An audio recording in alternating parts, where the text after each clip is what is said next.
Hi hello ನಮಸ್ಕಾರ, welcome to anchor Vanitha YouTube channel. ತುಂಬ ದಿನ ಆಗಿತ್ತು ಲಾಗ್ ಮಾಡಿ, ಸೊ ಹಾಗಾಗಿ ಇವತ್ತು ಲಾಗ್ ಮಾಡ್ತಾ ಇದ್ದೀನಿ. ಏನಿಲ್ಲ, ಸುಮ್ಮನೆ ಖಾಲಿ ರೂಮಲ್ಲಿದ್ದೆ, ಸೊ ಹಂಗಾಗಿ ಲಾಗ್ ಮಾಡಬೇಕು ಅನ್ನಿಸ್ತು ಮಾಡ್ತೀನಿ. ಆ್ಯಂಡ್ ಈ ವಿಡಿಯೋದಲ್ಲಿ ನಾನು ನಿಮಗೆ ಒಂದು ಟಿಪ್ಸನ್ನು ಸಹಿತ ಹೇಳ್ಕೊಡ್ತೀನಿ. ಏನಪ್ಪ ಅಂತ ಅಂದರೆ, ಈಗ ಹೆಚ್ಚಾಗಿ ಡೆಂಗು ಜ್ವರ, ಡೆಂಗು ಕಾಟ ಎಲ್ಲ ಹೆಚ್ಚಾಗ್ಬಿಟ್ಟಿದೆ. ಸೊ ಹಾಗಾಗಿ ಅದನ್ನು ಕಂಟ್ರೋಲ್ ಮಾಡಬೇಕು ಅಂತಂದರೆ ಮನೆ ಮದ್ದು ಯಾವುದು ಅನ್ನೋದನ್ನ ಒಂದು ಟಿಪ್ಸ್ನ ಈ ವಿಡಿಯೋದಲ್ಲಿ ನಾನು ನಿಮಗೆ ತಿಳಿಸ್ಕೊಡ್ತೀನಿ. ವಿಡಿಯೋನ ಪೂರ್ತಿಯಾಗಿ ವಾಚ್ ಮಾಡಿ, ಓಕೆನಾ? ಬನ್ನಿ.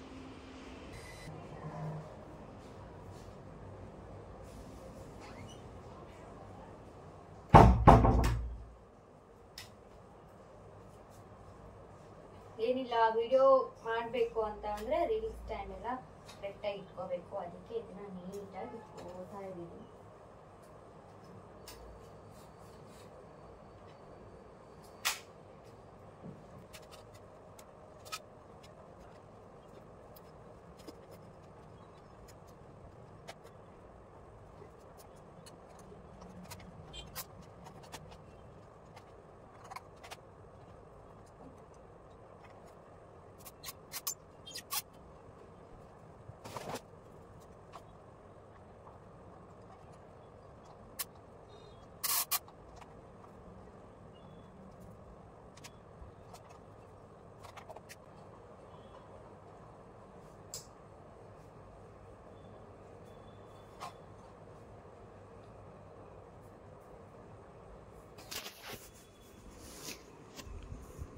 ಏನು ಗೊತ್ತಾ, ಫೈನಲಿ ರೀಲ್ ಸ್ಟ್ಯಾಂಡ್ನ ರೆಡಿ ಮಾಡಿದೆ. ಈ ಥರ ಚೆನ್ನಾಗಿ ಬರಬೇಕಲ್ವ.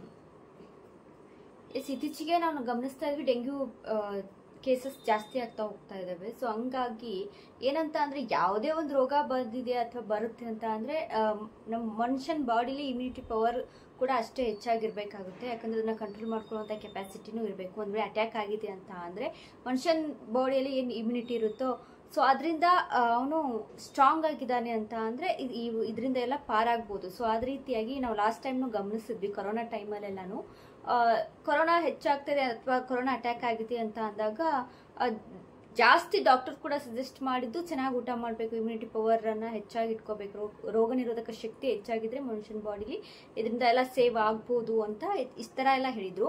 ಸೊ ಹಂಗೆ ಇವಾಗ ಡೆಂಗ್ಯೂ ಏನೀಗ ಹೆಚ್ಚಾಗಿ ಬರ್ತಾ ಇದೆ. ಸೊ ಅದರಲ್ಲಿ ಮನೆ ಮದ್ದಾಗಿ ಕೂಡ ಕೆಲವೊಂದನ್ನ ಬಳಸ್ಕೊಳ್ಬೇಕಾಗುತ್ತೆ. ಅದ್ರ ಜೊತೆಗೆ ಈಗಾಗಲೇ ಎಲ್ಲ ಸೋಷಿಯಲ್ ಮೀಡಿಯಾಗಳಲ್ಲಾಗಿರ್ಬೋದು, ಸಾಕಷ್ಟು ಮಾಧ್ಯಮಗಳಲ್ಲೆಲ್ಲ ನಾವು ನೋಡ್ತಾ ಇದ್ವಿ.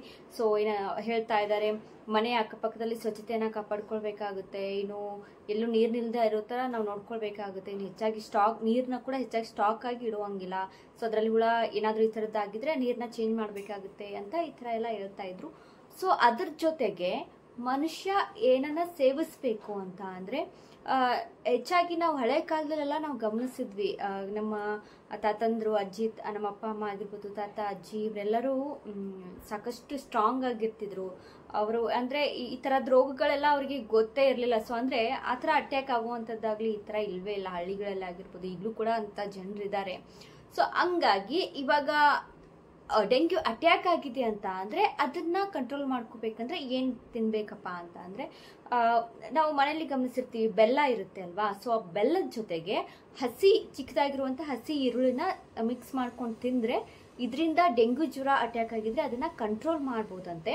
ಸೊ ಅಂದರೆ ಈಗ ಇಮ್ಯುನಿಟಿ ಪವರ್ ಅದರಿಂದ ಬಿಲ್ಡ್ ಆಗುತ್ತೆ. ಸೊ ಹಿಂಗಾಗಿ ಇವೆರಡನ್ನ ನಾವು ಸೇರಿಸಿದ್ರೆ ಅದರಿಂದ ಕಂಟ್ರೋಲ್ ಮಾಡ್ಬೋದು.